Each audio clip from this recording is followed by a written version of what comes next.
Hi everyone, this is Dr. Sarala. Welcome to Millet Magic. Snacks. We all love it, but most often they are processed and unhealthy.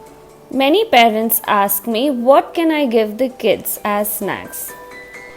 Though I would advise everyone, especially adults, to have complete meals and avoid snacking in between meals, it is okay to occasionally satisfy those cravings.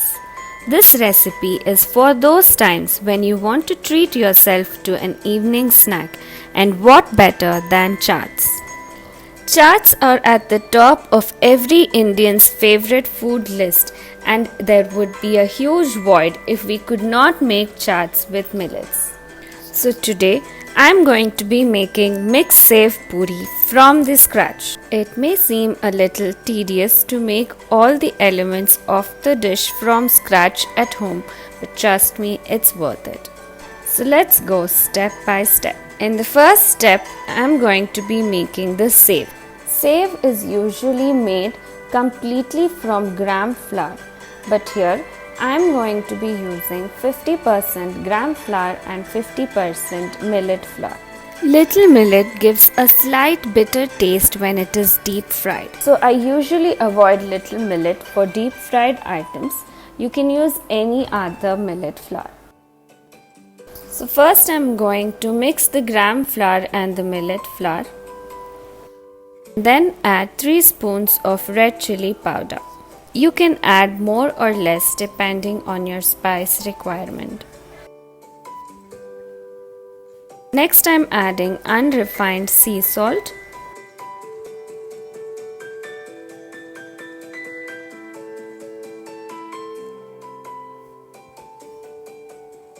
and about quarter teaspoon of hing powder.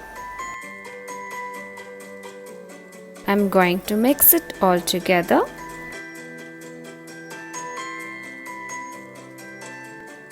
And then add 2 tablespoons of hot oil.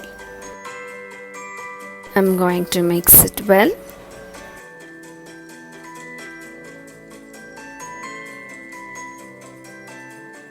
And add water little by little and mix it into a firm dough.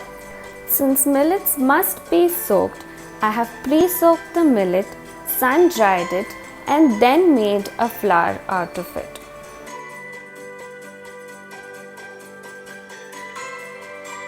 Now I am going to allow the dough to rest for half an hour.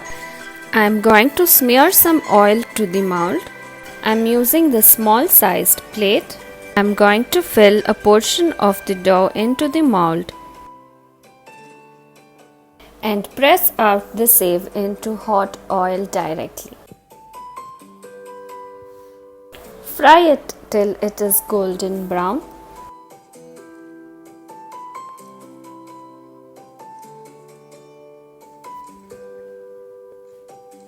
And once it's cool, you can crush it using your hand to get sev.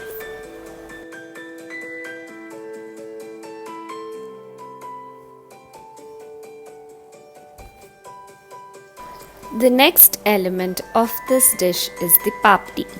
Please follow the link in the description on how to make millet chapatis for preparing the dough. Here I have rolled out a thin millet chapati, and now I am going to prick it with a fork to make holes. Since my intention is to make papadis, this will ensure that they don't puff up like puris and remain flat when I deep fry them. Next I am using a cutter to cut them into square shaped pieces. You can use a round mold to get round shaped papadis as well. I just found making them into square pieces much easier.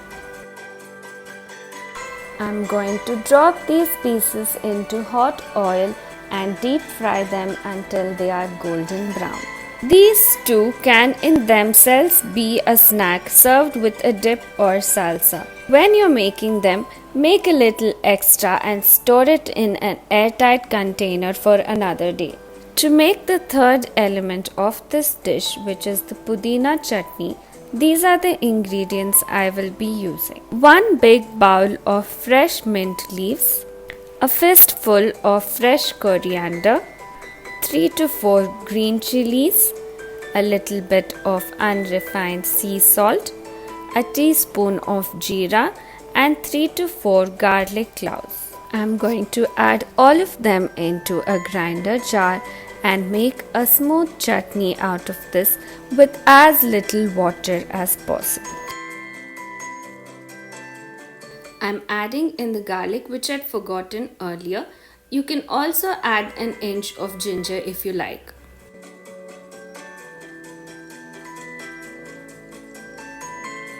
And now to make the khatta meetha chutney. I have soaked a lemon-sized ball of tamarind in water, and after 10 minutes I have squeezed out all the juice possible.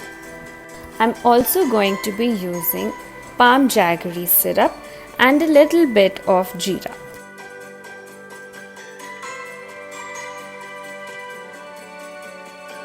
First, I'm going to bring the tamarind extract to a boil, allow it to thicken a bit, and then add into this the palm jaggery syrup.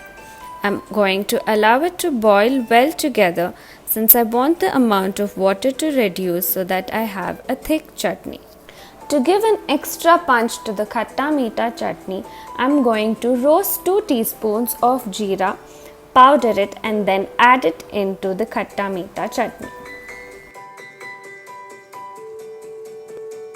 So now the papdis, the sev, the khatta meetha chutney and the pudina chutney are ready. Other than these 4 main elements, I will also be requiring finely chopped onion, finely chopped tomatoes, grated carrot, fresh coriander leaves, and some boiled and mashed potato. I have added a little bit of salt and chili powder while I was mashing the potato. You can use some sprouts as well if you like. So now it's time to assemble the chaat. First, I'm going to smash the papdis into smaller pieces. Add a few lumps of the mashed potato and then the onion.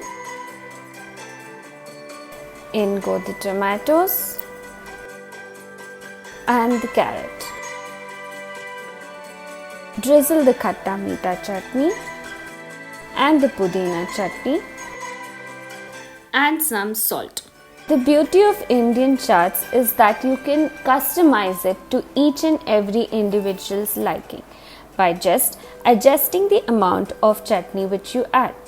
Add an extra spoon of the khatta meetha chutney if you like your chaat to be sweet, or if you want it to be more spicy, go ahead and add a little extra pudina chutney.